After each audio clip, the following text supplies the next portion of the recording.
Alright, so Python pandas.Dtypes. So we get Python pandas.Dataframe.dtypes.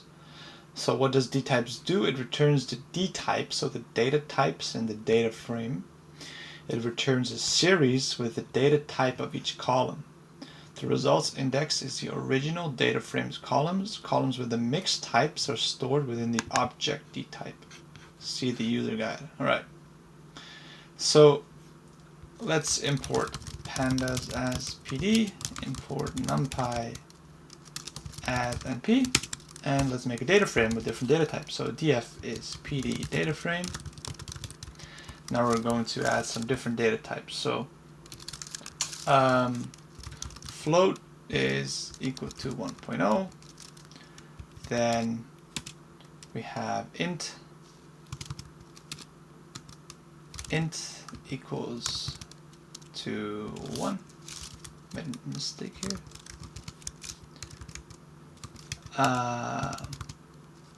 Then we have a datetime column with a single timestamp, PD timestamp. Let's say 2000, 0301.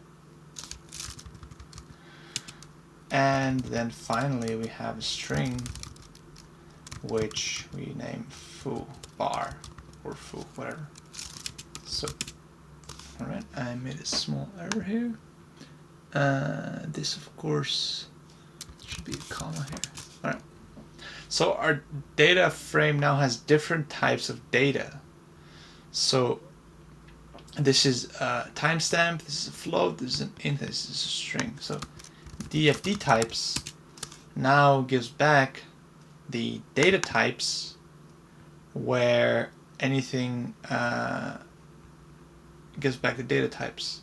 So we have a datetime, a float, an int, and an object. This is a series, so we can turn it into a data frame by typing to frame.